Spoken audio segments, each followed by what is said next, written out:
Hello everyone. So today I'm gonna do some more worm stuff. I bought myself 10 of these black plastic buckets with a lid. Various reasons. I've got a couple of friends I'm going to give a bucket to collect their food waste in for the worm bins or compost or whatever. But also I want to try a bit of worm breeding. And also I'm going to make some worm teas. I've already done some compost tea actually. I didn't bother doing a video of that, but I will do in the future. But I want to do some worm teas. I bought myself a little aerator and I've tried it on the solar power. It works fine. So I'll be doing that in future. But I also want to do some worm breeding. So obviously you've hopefully seen my other videos on worms, and I've increased my wormeries. I've now got the big flow through 2 recycling bins and my my green worm city wormery at home. But what I want to do is I want to get my worm population up. I don't want to buy any more worms. I want to keep the price down a bit, so I'm just gonna try setting up just one breeding bucket. I might do 2, 1 or 2 anyway. But the idea being is that you just have a small amount. So these are 20 litre buckets, so basically 4 gallon buckets. And I think the rule of thumb is that you put 100 worms per gallon. So I'm probably going to just do a gallon because my worm population is fairly small anyway. I'm probably just going to do a gallon and put 100 worms in there. I might do 2 buckets. I'll see. I tried to find some peat. I haven't got any cocoa coir or anything like that, so I tried to find some peat at the local garden centre and they didn't have any at all. So the best I could find was compost that has got a high peat content, so that's between 60 to 90% peat, and then the rest is green waste. So I'm going to sieve it and make it nice and fine, and that's what I've got, so that's what I'm going to use. So what I'm going to do is just sieve this first. I've got a small sieve here. This is about a 1/4 inch garden sieve, and it just fits nice and snug. So I sift my compost like this, sits nice and snug in this trough trug, and I can just kind of riddle it through.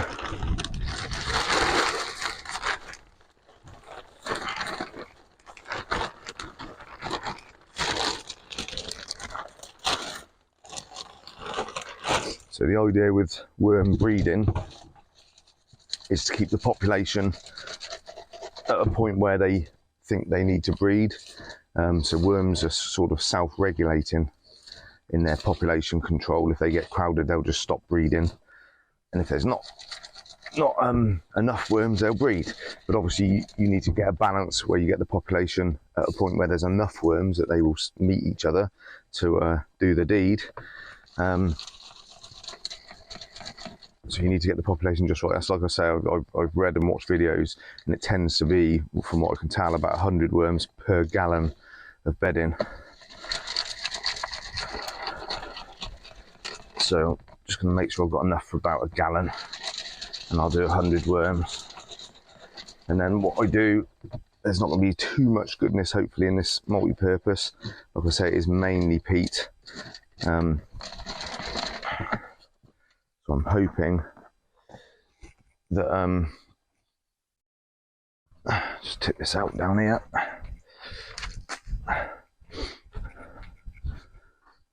So I'm hoping that what you do is you top feed. I'm going to make a feed up. Again, I've done a bit of research on what feeds to use, and a lot of people just use a basic chicken layers ration, which of course I've got because I've got my chickens. So I'm just going to use ground up chicken feed and ground up oats, and I may have a little look at, just putting a few little amendments in there. So just a pinch of ground eggshells, maybe a pinch of the rock dust that I use on the garden as a good additive. But I want to keep it nice and simple, and the idea is for me, really, if the bedding material is nice and dark, like that, nice and dark and quite fine, I can really, because I'm a beginner still, I can really then identify the eggs, and it'd be easier for me to sift the worms out. All I'll do when I come to sift is I'll use the same sift. So in 2 or 3 weeks, when the worms have laid enough eggs, I'll basically tip them out and sift them into the trug, sift the worms out, put the worms back into a new bucket with a new gallon of bedding, and then that'll give me all the eggs that will be in here. I can then either put into a new bin or add to my other bins just to increase the population. So that's the basic plan. Now I'm not doing it, I'm not measuring anything perfectly. I'll just know that this bin is basically a 4 gallon bin. So as long as I do it about a quarter full, then I reckon that's probably just going to be about right.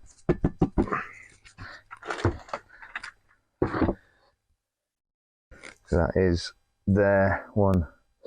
Yeah, that's about a gallon, pretty much spot on.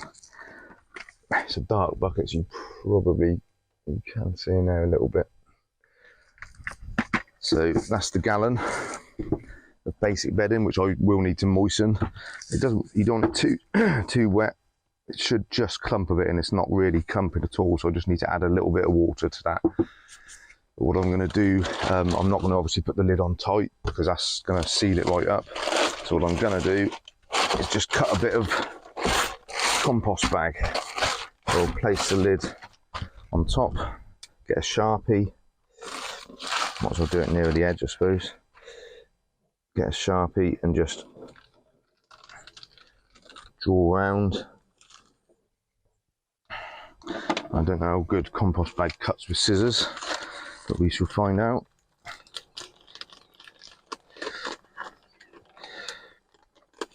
It doesn't have to be perfect, but I'll just place this down on top so that they can come up and feed under it. So I will top feed with the, these scissors aren't cutting brilliantly great. I'll top feed with the feed I'm going to make up, and that'll bring the worms that are in there to the surface to feed, and this helps them to sort of get together, like I say, and do the deed. And I've heard some people leaving them in, I'm sure, for up to 28 days, but then I've seen other people saying 2 weeks. So I'm going to do a bit more. So I'm just going to get them in first, then I'll do a bit more research on exact times and things, and we'll go from there. So basically, got a nice circle of plastic now, and that will just push down on the top. It's just slightly oversized, so it just roll up at the edges. And that's basically a worm breeding bin. Some people would, like I say, do up to about 2 gallons, so about half a bucket. I'm just going to start, because I've got a low population of worms, I want to use the least amount really, and just sort of give it a go, because I don't know if I'm going to do it right, so I don't want to bodge it with too many worms. But 100 or so worms, and like I say, I might just do 2 buckets, but that's the basic idea. So I'll add a little bit of water to this, get it moistened, and then we'll go over to the big bin, and I will basically hand count out 100 worms. So I'll do that in a sec. Right, so I've got a little bucket, and I'm just going to pull back the sheet, the plastic sheet, and try and grab a few worms off the top before they all disappear. Then I'll have to have a bit of a sift through. I've just dampened the compost to a consistency where I can just about squeeze out a drop. So we're ready to go. I just need to get 100 worms. So let's do it. Oh, look at all them bad boys.